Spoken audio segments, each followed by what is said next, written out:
Hello, hello, beautiful souls, and welcome to the Worthiness Codes podcast. I'm your host, Jaclyn Francis, and as always, it is so beautiful to be in the space with you today.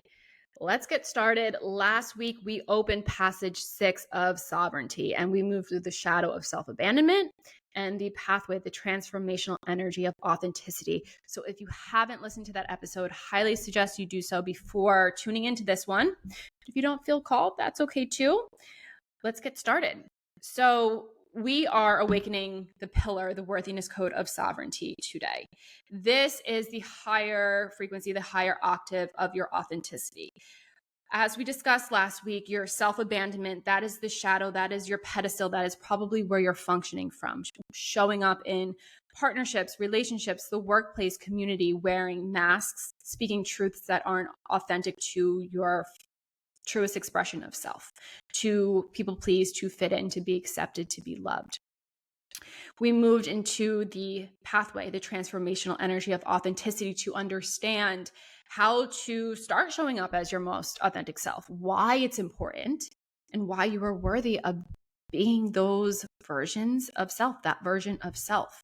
So today we are shifting into sovereignty, and your sovereignty is your freedom.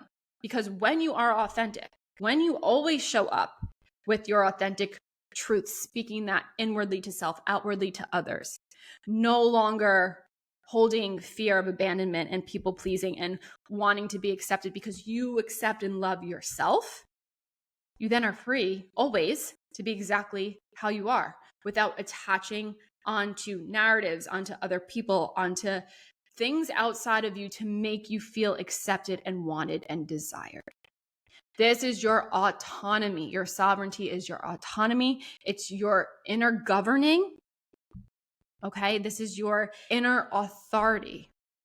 Knowing that you, all of you, your truths, the versions of you are safe to be, safe to show up as that, worthy to be that.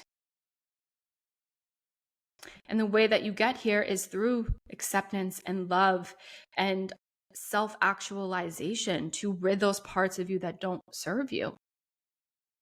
And when you're here in your sovereignty, this is truly profound because your external life shifts.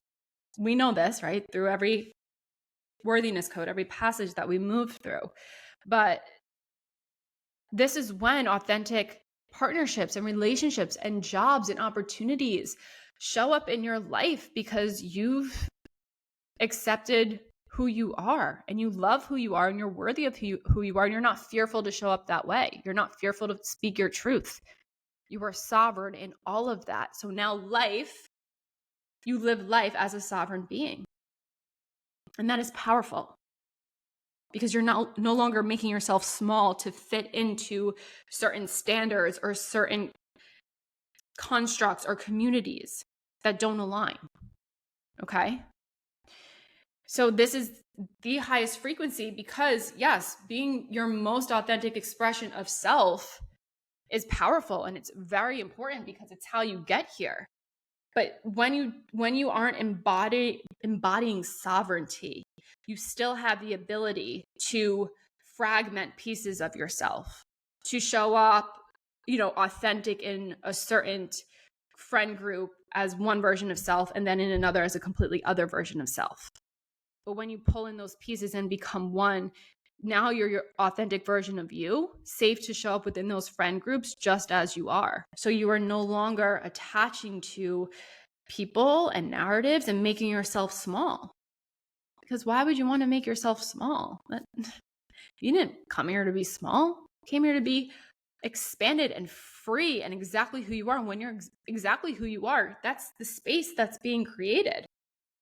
All that space provides you with spaciousness within your external world for things to come into your life. When you attach, that's when you become small. And that's when the opportunities and the things around you are small because you're trying to fit into things that aren't the truest expression of self. Okay, so how to awaken sovereignty. We touched on this a little bit last week when talking about authenticity, but I want to provide you with some clear examples to give you tangible steps of really how to become a sovereign being. Remember, it's being free within yourself, not having to attach to anything externally. You don't have to attach to religion. If religion isn't in alignment to your truth, to feel accepted, you don't have to attach to certain ways of being within your romantic partnerships to be accepted by someone else. You don't have to attach to certain jobs that aren't in alignment, right? So know that once you awaken more of that authentic expression of self, the more that you step into your sovereignty. So let's start. Becoming more comfortable with the parts of you that you're not comfortable in. And we talked about this last week, which is practicing self-love and self-acceptance. That is a formula for confidence. And the way that you can do this is through mirror practice, looking at yourself in the mirror and showing self-love and acceptance that way. Sitting in a meditative state in front of a mirror, not in front of a mirror, and speaking out loud to parts of you that you don't feel are authentic, that you feel like, okay, this isn't in alignment with me anymore. Giving those parts of you self-love.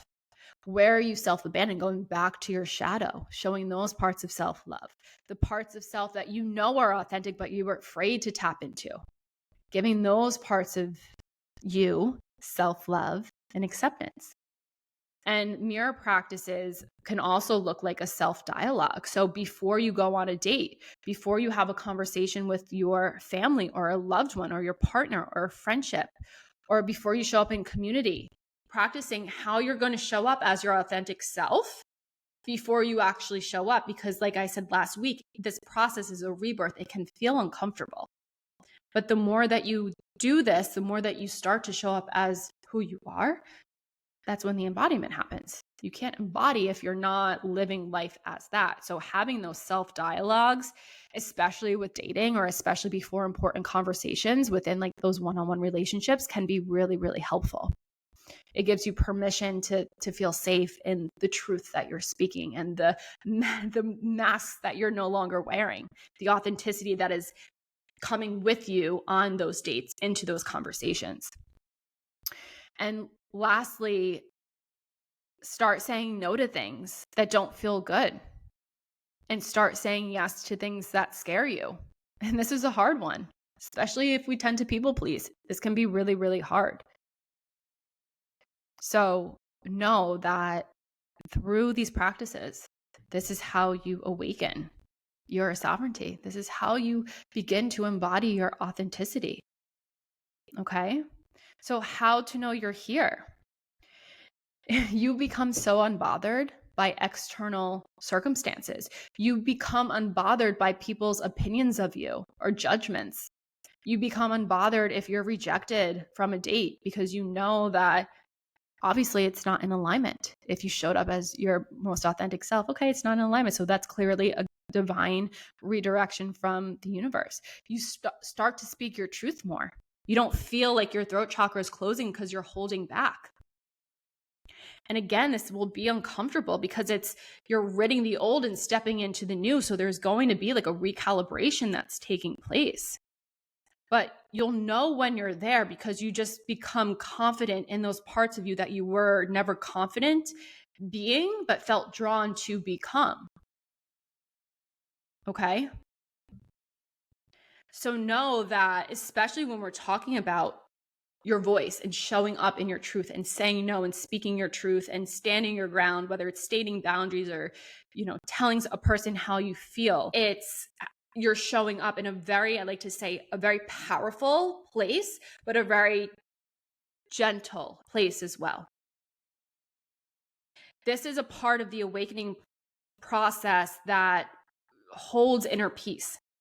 And it's a balance between power, that's non-forceful, non-judgmental, not thinking that you're better and above, but you're connected and grounded and you're free to be as you are without judging anything else.